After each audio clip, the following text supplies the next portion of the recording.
Nouveau numéro de votre émission Parlons Justice. Mesdames et messieurs, je leur ai plaisir de vous savoir très nombreux à suivre Canal Congo Télévision et Radio Liberté Kinshasa. C'est donc parti pour ces 45 minutes d'analyse avec les invités qui sont sur ces plateaux.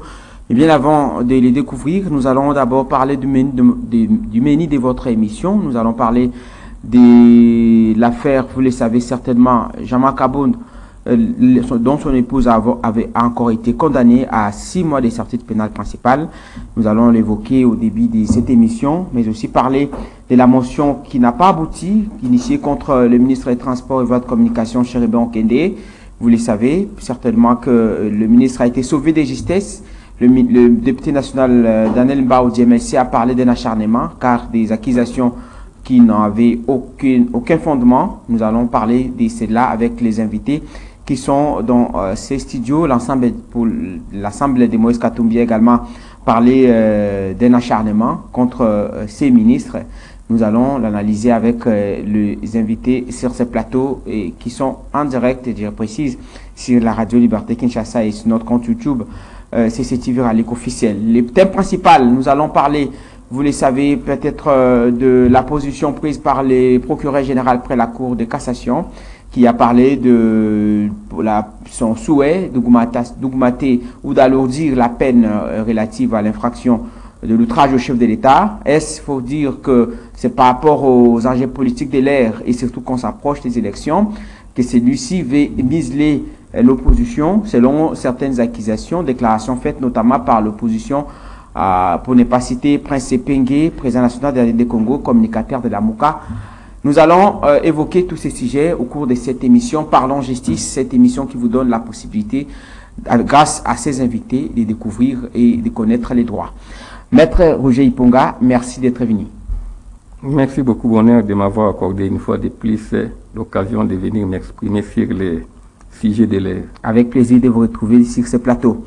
Un autre invité, c'est le président national du MLCO, Mouvement pour la Libération de Conscience, Maître Zoro Babel Moulang. Merci d'être venu et surtout vous avez été patient.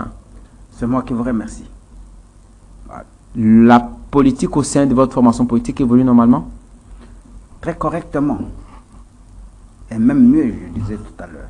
Déjà des élections, je suppose que vous allez aligner les candidats avec les kits qui sont arrivés hier. J'étais personnellement à l'aéroport hier. J'ai vu les kits venir. La CENI, visiblement, ne se laisse pas embrouiller par les politiques. Hein.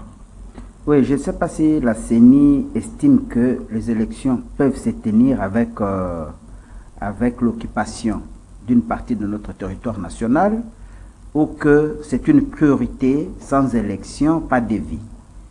Alors que la CENI, elle n'oublie pas qu'elle a des arriérés des élections. Vous avez les élections locales qui n'ont jamais été tenues. Elle aurait dû ne fût-ce que nous montrer sa bonne foi en nous faisant des élections locales et municipales, comme priorité d'abord. Donc, vous voyez, pour répondre à votre occupation, s'il faut aller aux élections, on ira. Si c'est par force, comme c'est le cas maintenant, on ira pour faire plaisir aux gens. Mais sinon, de manière intelligente, on estimait que les élections devaient commencer par la base. Parce que la démocratie, c'est à la base. Il n'y a qu'en RDC où on estime que la démocratie, c'est au sommet de l'État. La santé de la démocratie congolaise, en un mot, peut-être avant d'aborder les différents sujets tout à l'heure évoqués. Je crois qu'elle n'est pas bonne. Hein? Elle n'est pas bonne. Vous savez, la démocratie, en fait, c'est quoi? C'est la consécration de votre propre phénomène sociopolitique dans les textes qu'on appelle la Constitution. Mais quand vous regardez la manière de gérer qui est consacrée dans notre Constitution, favorise la fraude, favorise ce que j'appelle la corruption, favorise le détournement, favorise tous les maux du monde. Nous l'avons dit depuis son auteur à l'époque, que cette constitution est conflictuelle, elle a des germes de conflictualité. Nous l'avons dit. Aujourd'hui, nous avons demandé au chef de comprendre qu'il faut revenir à la raison, il faut un référendum au besoin, ou basculer d'abord dans une transition pour accueillir un bon nombre de projets qui peuvent permettre d'instituer notre propre démocratie. Notre propre démocratie. Je n'ai jamais cessé de le dire. Comme disait Boutros Boutros-Ghali, la démocratie, ce n'est pas un fait général, standard à tout le monde, à tout le pays, non. C'est un phénomène particulier selon le pays. Et nous avons estimé que, comme chez nous, la démocratie pouvait, au niveau de la gestion de la chose publique, prendre en compte nos 4 langues nationales, un président avec 4 vice-présidents de la République, élus dans les tendances linguistiques, dans les circonscriptions linguistiques, pour permettre d'abord d'éradiquer le phénomène que nous avons toujours décrié de crise de légitimité récurrente. Vous vous rappellerez, il n'y a pas longtemps, il y a un certain Pengue, vous l'avez suivi je crois, pour lui c'est quelqu'un d'autre qui serait président élu. Vous voyez, ces comportements ne nous laissera pas aujourd'hui.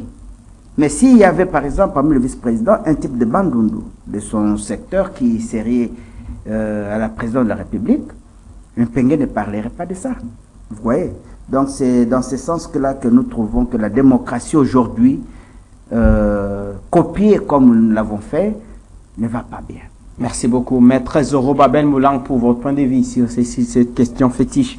Maître Roger Iponga, je préfère également que vous puissiez en dire un mot, la santé de la démocratie congolaise. Vous savez que plusieurs opposants dénoncent le fait qu'il y a une sorte de restriction de la liberté d'expression avec certaines personnes condamnées pour outrage au chef de l'État. On a prévu ça dans notre menu, nous allons en parler. Mais sur le plan général, la situation globale du pays, c'est donc que vous voyez comment peut-on aujourd'hui coter la démocratie congolaise en termes d'évolution autrement. Merci Bonheur pour la parole. Je vous dirais que si on s'attenait seulement à ce qu'on voit, à l'apparence, c'est-à-dire à ce qui se passe au Parlement, on dirait qu'il y a effectivement la démocratie. Mais si on doit examiner de plus près, moi je vous dirais, Bonheur, que la démocratie pose toujours problème dans notre pays. La démocratie, parce qu'on ne doit pas se limiter à ce que nous voyons au Parlement, on interpelle...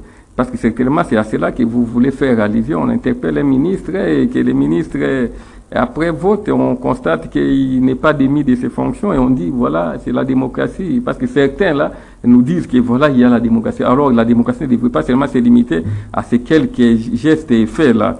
La démocratie, c'est beaucoup plus profond. C'est beaucoup plus profond que ce que nous voyons dans l'apparence, là. Et sur les plans économiques, il faut qu'il y ait également la démocratie. Sur les plans financiers, il faut également qu'il y ait la démocratie. Or, ce que nous constatons actuellement, en dehors du fait que si les plans politiques, cette démocratie n'est que des façades, mais si les plans financiers, si les plans économiques... Surtout avec la dernière, autrement, les derniers événements que nous avons vécu au siège du parti de Jama Kabound,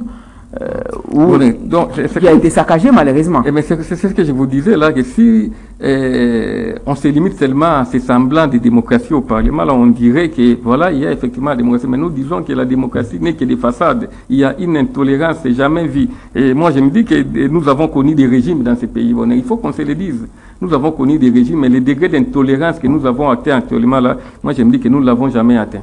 On n'a jamais atteint ce degré d'intolérance. Je vous donne des cas concrets. Bonheur. Voilà, actuellement là dans notre pays, il suffit que quelqu'un se proclame candidat président pour qu'il fasse objet d'injures, qu'il fasse objet de tous les mots, on les qualifie de toutes les manières. Nous avons vu dernièrement, on se demande encore si réellement le docteur Mukwege s'était prononcé quant à ça. Mais déjà, les gens commencent à l'injurier, on commence à les taquer. Tous les mots. Non.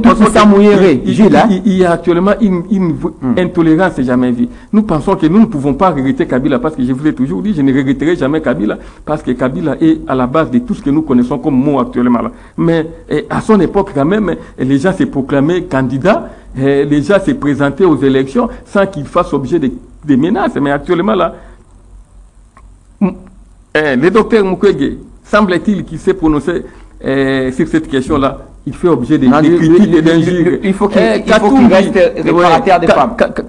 Katumbi, il semble que lui aussi, il a des ambitions. Il fait objet, mais finalement, non, même là, je pense que les gens rendent un très mauvais service. Les Tshisekedi, bien sûr, les partisans du président Félix rendent un très mauvais service à celui-ci dans la mesure où il faut qu'on laisse les gens s'exprimer sur cette question-là. Puis il y aura des candidats. C'est la paire, selon vous? Il triompherait avec, comme on dit, il y a une expression là, j'espère que ça va revenir au cours de l'émission là. À vaincre sans péril, on triomphe sans gloire. Voilà. Voilà. C'est à quoi selon vous? Il faut qu'on laisse les gens s'exprimer. Il faut qu'il y ait beaucoup de candidats de telle manière que lorsque le président de la République passe, nous savons qu'il va. Là, il s'agit de déclaration. Oui, nous savons qu'il va remporter à la fin. Donc, sa victoire là, sera célébrée de manière fastueuse.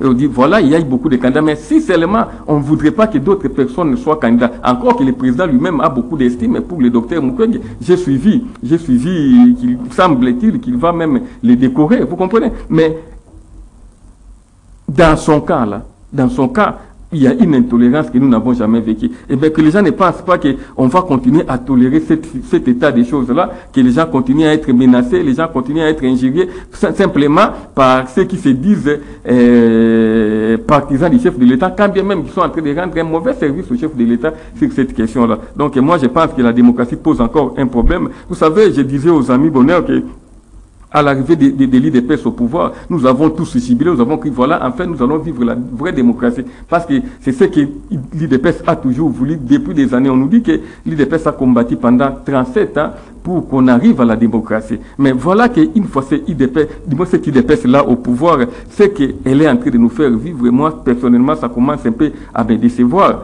Ça commence à me décevoir. Il n'y a plus de tolérance. Il y a les injures. Eh bien, on vous dira certainement que ceux qui font ces injures-là ou qui, pour faire ces injures-là, ne sont pas les cadres du parti. Mais, et que dit le parti à ces propos-là? Lorsque vos cadres, lorsque vos militants se permettent d'injurier les adversaires, semble-t-il, de votre champion, et que vous laissez ces choses-là se perpétuer, je pense qu'à ce moment-là, il se pose un problème. Donc, moi, je pense que la démocratie pose un problème. Mais si le plan économique, nous savons, économique et financier, bien sûr, nous savons tous que les richesses du pays il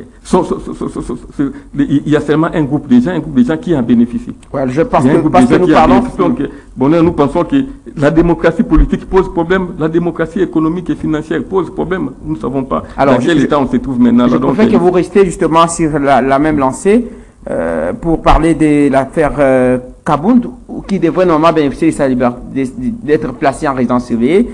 Malheureusement, pendant qu'il est encore en détention à Makala, c'est sa femme qui est condamnée à 6 mois. Peut-on parler d'une procédure ordinaire ou d'un acharnement politique? Je vous dirais que ce n'est pas parce que M. Kabound est à Makala, est détenu, que sa femme peut commettre n'importe quelle infraction ou que sa femme ne peut plus être poursuivie au cas où elle commettrait une infraction. Mais généralement, nous savons que dans ce genre de situation-là, c'est certainement pour fragiliser quelqu'un moralement. Vous comprenez? Ce qu'on fait là, c'est vraiment parce que la femme, c'est la personne la plus proche de l'homme. Vous comprenez? Mais lorsque vous-même vous retrouvez en prison et que vous apprenez que votre femme est poursuivie et condamnée, je pense que c'est une façon de les matraquer moralement pour qu'ils puissent s'éclater. Mais sachant qu'Abound, de loin bien sûr, je ne le connais pas, je ne l'ai jamais approché, mais je me dis que c'est un monsieur qui est quand même bien aguerri et qu'il va passer cette étape-là avec beaucoup de courage. Même si on condamnait sa femme, ça ne sera pas la fin du monde. Là, nous avons vu, les Mandela ont été en prison, vous comprenez, mais sa femme a eu à rester et à lutter aussi. Nous savons, les Gbagbo, les femmes aussi ont été à un certain moment maltraitées par les pouvoirs dans leur pays, mais je voudrais que M. Kabound, j'ai beaucoup de compassion pour lui parce qu'il se trouve lui-même en prison et sa femme se trouve inquiétée sur le plan judiciaire. Nous pensons que ça va passer et qu'il va il va garder son calme et son courage de telle manière qu'il puisse continuer son combat. Ce n'est pas la fin du monde. C'est pas un fait du hasard, c'est une procédure ordinaire. Comme je vous dis là, c'est-à-dire que la politique est partout. Vous comprenez? La politique est partout. Je ne vous dirais pas que c'est vraiment un fait du hasard ou c'est vraiment une procédure ordinaire. Il y a toujours des interférences entre la politique et les judiciaires. Donc, pour le cas de Kabound, mais si on me disait qu'il y a une main noire derrière qui incite les magistrats ou qui pousse les magistrats à condamner sa femme, je ne douterais pas. Encore que la personne qui se plaint contre elle, c'est le vice-gouverneur de la ville de Kinshasa, qui est aussi membre de l'UDPS. Vous comprenez, si nous devons faire ces corrélations-là, nous comprenons qu'il y a certainement des incidences politiques dans la poursuite et la condamnation de Mme Kabound. Merci beaucoup, Maître Roger Iponga. Je rappelle qu'il est analyste politique indépendant. Maître Zorobabel Moulang, vous voyez en image Jean-Marc Kabound, Maître Roger l'a dit tout à l'heure, une manière peut-être selon vous aussi, comme Maître Roger l'a évoqué, de les fragiliser. Le fragiliser, je crois que peut-être c'est naturel, même si ce n'était pas un fait commandité ou qu'il y avait une main noire derrière. Le simple fait que la femme s'est peut-être compromis en faisant des infractions qui l'amèneraient aujourd'hui à être condamnée, ça ne peut que fragiliser la personne qui a déjà arrêté son mari. Là, ce n'est pas un problème. Mais, bonheur, je crois que par moment, il y a des faits qu'on risque de mettre sur le compte du pouvoir actuel, tout simplement par le dérapage de comportement de magistrats. J'ai eu comme impression que certains des magistrats de tendance Lamouka, donc de Bandundu, de la même famille tribale que Fayoulou, posent des actes pour salir l'image des marques du pouvoir. Je prends mon cas. Le jour où on est en train de lire la réquisition, la salle a crié au scandale. La salle a crié au scandale. Maître Zorobabel Moulang, poursuivi d'occupation illégale par monsieur Bruno Bukassa, son père. C'est un scandale. Un scandale. Vous arrêtez quelqu'un pour un fait purement civil. Vous arrêtez quelqu'un pour deux faits que vous savez bien comme magistrat qu'il faut protéger, préserver l'unité familiale. Vous détruisez une unité familiale. Voilà le cas des magistrats que nous avons aujourd'hui. Et là, la réputation, c'est sur le dos du chef de l'État. Sur le dos du chef de l'État. Et même quand je lui pose la question, mais c'est que j'ai reçu l'ordre de la hiérarchie. C'est ça qu'il déclare. Le magistrat. Mais Maître Roger a parlé au camp de détention lors d'une émission qu'on a organisée à ce sujet. Il a parlé des caprices des magistrats. C'est ce que j'ai dit. Mais dans le même sens. C'est-à-dire, aujourd'hui, j'ai comme l'impression que ce caprice-là, c'est plus des gens qui sont dans des sentiments aujourd'hui. Notre famille, nous avons un président élu, il ne travaille pas, nous sabotons. Nous avons aussi le moyen de saboter l'action du pouvoir, l'état des droits. C'est une analyse personnelle qui n'engage que vous. Non, c'est que je commence à lire entre les lignes. Parce qu'après tout, c'est les chefs de l'État. Vous savez pourquoi je commence à voir cette approche? C'est à partir du moment où le chef dit que les magistrats ne sont pas corrects. C'est le chef lui-même. Lui-même s'est plaint. Il se plaint. Et alors qu'il est magistrat suprême. Je dis, alors quand je fais l'analyse... C'est une contradiction, ça?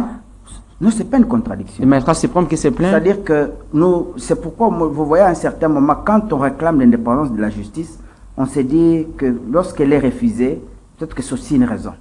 Une bonne raison. Parce que ça peut être encore pire que ce que nous vivons aujourd'hui. Donc, c'est ça l'état des droits. On me traite d'escroc alors que je n'ai touché rien de quelqu'un. Alors, s'il faut revenir sur... Je reviens pour dire que la femme de Kaboul, je ne sais pas qu'est-ce qu'elle a posé comme acte. On a parlé d'imputation dommageable, l'endroit, comme le maître Roger l'a évoqué tout à l'heure, du vice-gouverneur Jekoko. Donc, je ne sais pas. Mais je crois qu'il a tenu certains propos aussi diffamatoires. Oui. Je crois qu'à un certain moment, les gens devaient s'élever plus en dignité et minimiser certains faits banals. Parce qu'aujourd'hui, quand vous allez plus loin, je ne connais pas la couleur de la chambre qui a condamné la femme de Kabound. Je ne sais pas pourquoi même on en est arrivé là entre Jekoko et Kaboul, ce sont des amis, de la même famille. Politique, oui. Ancienne famille politique. Oui, c'est ça que j'ai dit, famille politique. Mais Jekoko pouvait aussi, en tant que vice-gouverneur aujourd'hui, prendre un peu de recul parce que il est de la famille présidentielle. Voyez-vous? Donc, c'est comme si devenait un acharnement. Il faut se dire, oui, à Tabafinga, ça pose pas de problème, pour ne pas salir. Parce qu'on ne sait jamais. Vous êtes allé poser les actes d'accusé, vous faites bien. Encore que son mari, qui bénéficie d'une décision régulière, est toujours à Makala. Voilà, donc c'est cela. Mais moi, je pense que le magistrat doivent prendre leurs responsabilités. Il y a le confrère Georges Kapiamba qui est passé pour réclamer ne fût-ce que l'exécution d'une décision de justice. C'est leur propre décision. Assigner messieurs en résidence surveillée. C'est une décision. Vous refusez cette décision-là?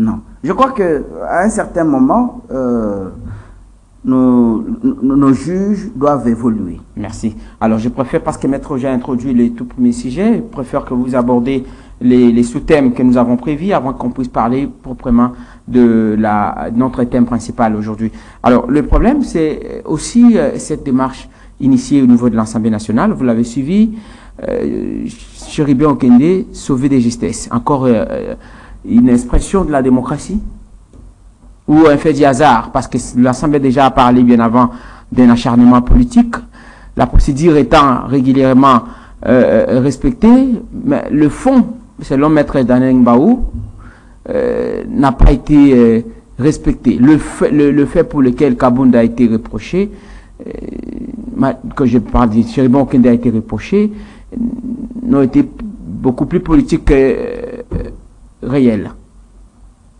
Je crois que c'est peut être une évidence parce que, vous savez, Chéribé Okende a fait l'objet d'attaques sentimentaux. Chéribé Okende, on le reproche tout simplement parce qu'il est membre de regroupement de Moïse Katumbi. Qui n'est pas en parfaite harmonie avec le régime. Actuellement. Semble-t-il. Selon les déclarations de certains acteurs politiques de l'UDPS que nous avons ici même chez nous. C'est ce que j'ai dit. Donc, ce n'est pas correct. Parce que quand on devient un ministre, on est un ministre de l'État, un ministre du gouvernement. On n'est pas un ministre rattaché à une personne. Ça, c'est de un. De deux, Chéribé Okende, il est parmi les ministres qui ont une visibilité. Même lorsqu'on prétend dans leur motion qu'on leur reprochait l'implication personnelle dans les entreprises publiques. Aussi l'absence de permis de conduire. L'absence de permis de conduire. Nous avons décrié plus d'une fois l'absence d'une carte d'identité. La carte d'identité. On est congolais parce qu'il n'y a pas, je ne sais pas, la carte pour citoyen, il n'y en a pas. D'accord. Est-ce que on s'est appris au chef de l'État pour dire, ou bien au Premier ministre pour dire, monsieur le Premier ministre, vous êtes incompétent, vous devez dégager. Il est protégé. Moi, je crois que c'est un faux débat. C'est Chéribé Okende, après tout ce que les gens ont entendu, ils ont eu tout simplement honte de continuer sur cette procédure. La forme n'était pas un problème. N'était pas un problème. Ils pouvaient continuer. Le ministre de l'économie qui est passé là, qu'on a éjecté, la procédure n'était pas respectée. La forme n'était pas respectée. Mais cette assemblée la fait partir. Maître Roger Iponga, Chéribé Okende, membre de l'Assemblée de Moïse Katumbi. Moïse Katumbi reproché d'être un pied dedans, un pied dehors, qui n'est pas dans la même vision que les présidents de la République au regard de ces différentes sorties médiatiques. Aujourd'hui, peut-on dire que la démocratie a triomphé? Merci Bonheur pour la parole que vous m'accordez une fois de plus. Bonheur, contrairement à ce que les gens pensent, qu'à travers cette du moins cette procédure qui avait été initiée contre le ministre Chérubin, et qu'à la fin, l'Assemblée nationale arrive à rejeter, que c'est ça la preuve qu'il y a des moments. J'ai dit non, Bonheur, non, ce n'est pas ça. Il faut savoir aller un peu au-delà. Vous avez constaté que 1 ou 2 jours avant que cette motion soit examinée, M. Chérubin a réitéré son attachement au chef de l'État. Il a fait cette déclaration-là. Vous comprenez? Il a fait cette déclaration-là comme quoi il soutient les chefs de l'État. Je ne sais pas, bon, les politiciens ont des termes qu'ils utilisent, mais bien avant l'examen de cette motion-là. Il a repris la même déclaration. Oui, c'est pour dire que c'est que les membres de l'Union sacrée, les membres de la famille présidentielle, n'est-ce pas, famille politique du président, voulaient, c'est de se rassurer de l'attachement indéfectible, de la loyauté de M. Chérubin vis-à-vis du chef de l'État. Et Chérubin l'a fait. Ne croyez pas que ce que nous avons vu là à la télé, à l'Assemblée, c'était ça la réalité. Non, les choses se sont jouées déjà ailleurs. Ce qui est paradoxal, les élus, les signataires, parmi ces signataires, 62 élus n'étaient pas présents dans la salle. Bon, c'est que, je l'ai dit là, moi j'ai fait des analyses. Vous m'avez présenté là comme analyste politique et indépendant. J'ai fait les analyses calmement dans mon bureau, calmement chez moi à la maison, et j'essaie un peu de trouver des conclusions, aboutir aux conclusions. Et lesquelles conclusions je tiens pour vraies jusqu'à preuve du contraire. Moi, lorsque j'ai suivi M. Chérubin faire cette déclaration-là, de son attachement au chef de l'État, j'ai compris que c'était une façon pour lui, n'est-ce pas, de rassurer les autres. Et moi, je m'attendais à ce que cette motion-là ne passe pas. Moi, je m'attendais à ça. J'ai dit, on voulait se rassurer que Chérubin est avec... Parce que le problème, c'est quoi, Bonheur? C'est que nous vivons actuellement là dans un système de débauchage en permanence. Vous comprenez? C'est-à-dire que soit vous êtes avec les chefs de l'État et que vous continuez à exercer calmement vos fonctions, soit vous n'êtes pas avec lui et que vous ne pouvez pas être autour de l'assiette. Parce qu'en fait, le gouvernement, dans la vision de nous Congolais, là, de nos autorités, c'est une assiette où les gens viennent manger. C'est ça le problème. Et que puisque M. Chérubin a rassuré la famille présidentielle à travers sa déclaration, peut-être même qu'on lui avait demandé de le faire, on ne sait pas, Bonheur. En politique, il y a beaucoup de secrets que nous ignorons. On pouvait aussi lui demander de faire publiquement une telle déclaration. Donc moi, je savais, là, d'après mes analyses, que le fait pour M. Chérubin de faire cette déclaration-là, c'est que c'était une façon pour lui de rassurer les autres. Mais que pensez-vous du propos tenu, par exemple, lors de la plénière même de l'examen de la motion par le député national du MSC, Daniel Mbaou, qui estime que le fond de cette motion ne pouvait pas être... Bonheur, vous parlez du MLC, vous parlez de Daniel Mbaou, mais je vous dis que les MLC ne pèsent pas dans cette assemblée. C'est-à-dire que la décision pouvait être prise avec ou sans les MLC. Vous comprenez? Non, j'ai illustré par les MLC comme parti politique, mais quand il dit par exemple que le fait lui reprocher n'était pas fondé. Mais effectivement, mais je pense que mon ami Zoro Babel vient de vous dire, pour le cas du ministre de l'économie, ces faits-là étaient-ils fondés ou pas? Mais parce qu'il a trompé les Congolais. Ce n'est pas pour autant. Il a trompé les Congolais. Ce n'est pas pour autant qu'ils sont... Donc, c'est-à-dire le système fait que lorsque vous êtes déjà indexé et que vous devez partir, à moins que vous fassiez une repentance publique comme M. Chérubin, aucun de l'a fait. C'était une repentance publique de rassurer les autres, que voilà, je suis avec vous, je ne peux pas trahir les chefs de l'État. Donc, vous comprenez un peu le système. Donc, moralement, moi, je pense qu'il se pose un problème. Il se pose un problème. Les gens ne sont plus libres. Mais pourquoi les députés, par exemple, selon vous, pourquoi ces députés se sont-ils absentés? Justement, c'est ça le problème. C'est pour vous dire que ce n'est pas la journée là que les choses se sont déroulées comme il se devait. Vous comprenez? C'était déjà la nuit, tout était déjà fait. Vous comprenez? Tout était déjà fait. Ils savaient que demain là, tel que nous allons à l'Assemblée, ça ne sera plus pour démettre Chérubin. Ça sera pour le maintenir et ça ne vaut plus la peine que nous y soyons. Vous comprenez? Donc les choses étaient déjà bien préparées la nuit. C'était une formalité. Le lendemain, là, c'était une formalité parce que Chérubin, je vous dis que pour moi, le fait pour le ministre Chérubin de confirmer son attachement au chef de l'État, sa fidélité au chef de l'État, moi je pense que c'était ça l'essentiel qu'on attendait de lui et qu'il est très... Pourquoi? Je pense que tous les autres là, ensemble, comment s'appelle le mouvement des Ensemble pour la République. Pour la République a beaucoup de ministres dans ces gouvernements-là. Il y a aussi Lutumula qui avait été inquiété. Mais tous les autres là se sont ralliés. Donc Lutumula aussi, il y a une question orale qui lui avait été adressée. Je pense que peut-être que ça sera programmé prochainement. Donc la réponse a été attendue peut-être. Donc, Bonheur, où soit vous faites la repentance. Est-ce que c'est un règlement des comptes vis-à-vis des Katumbi ou de son parti par rapport à sa prise de position? Règlement des comptes, je ne sais pas, mais sauf qu'actuellement, là, vous savez ce que les gens disent à la cité. Ils ne le disent pas au hasard. Vous comprenez, hein?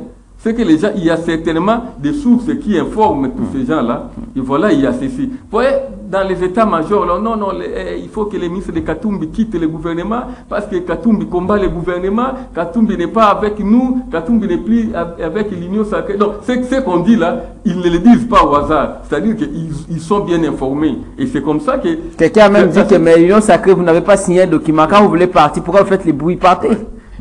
C'est dans cette logique-là, qu'on a voulu, et parce que semble-t-il que Chérubin est resté quand même trop attaché à son président, n'est-ce pas Moïse? Il est resté trop attaché à lui. On a compris que non, voilà, lui, il peut constituer un danger pour nous. Comment il peut être là au gouvernement et en même temps être aussi avec Moïse, trop attaché à Moïse, parce qu'il faut qu'on se dise, tous les autres là, en tout cas, ils ne sont plus totalement avec Moïse. Non, mais il y a d'autres qui sont déjà partis. Il y a Eliezer qui a créé son parti. Il y a Moïse Nzangi autant. Bon, voilà. Eliezer a créé son parti, Moïse Nzangi a créé. Est-ce que moralement c'est vraiment correct? Et ils soutiennent la vision du chef de l'État. Vous savez, à un certain moment, on appelait des ministres excellence. On appelait des députés honorables. Bon, non, honorables, mais encore que le terme excellence n'est pas consacré dans la Constitution. Vous comprenez? Donc c'est à la cité que nous les appelons excellence. Mais ce sont des messieurs les ministres. D'accord. Ils devaient, ne fût-ce que même si on les appelait ainsi, ils devaient incarner une certaine excellence. Mais vous avez été propulsé par quelqu'un à un certain niveau, et du jour au lendemain, vous tournez qu'à ça contre... Non, moralement, moi personnellement, je ne saurais pas les justifier. D'accord. Avant que vous avez justement commenté les sujets introduits par Maître Zoro, je préfère que vous introduisez les derniers sujets de l'émission. Maître Zoro devra en commenter, peut-être que vous répliquez si vous trouvez des points qui choquent.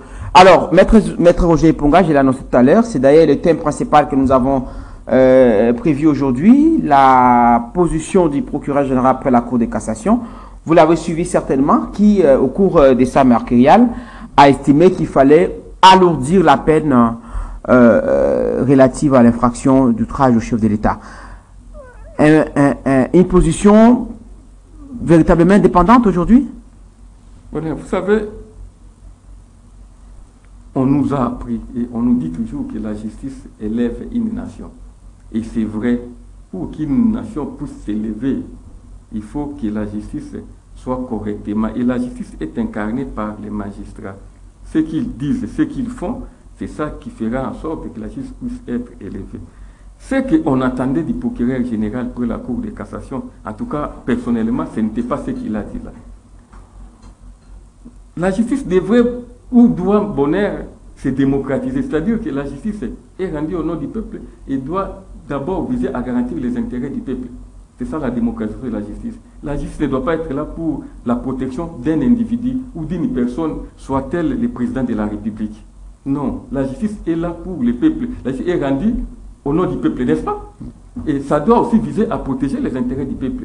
Moi, je m'attendais peut-être que le procureur général pour la Cour de cassation puisse marteler sur l'exécution effective des peines en cas pour les infractions telles que le détournement des deniers publics, pour l'infraction telle que la corruption. Surtout avec la dernière sortie je m'attendais vraiment du président de la République qui a reconnu des faiblesses. Maître Zoro Babel le disait tout à l'heure ici, le président a reconnu certaines faiblesses. C'est ce qui devait protéger les intérêts du peuple. C'est-à-dire que vous détournez l'argent, vous devez effectivement subir la peine. Il y a corruption, vous devez effectivement subir la peine. Et il pouvait aussi, parce que c'est lui, il est l'une des plus hautes autorités, n'est-ce pas? Une des plus hautes autorités judiciaires dans notre pays. Et il a suivi que récemment, avant de faire sa mercuriale, le chef de l'État avait déploré le fonctionnement de la justice. Moi, je pense qu'il devait aller dans ce sens-là pour mettre en garde les magistrats dans leur comportement, dans leurs agissements, qu'ils ne puissent pas se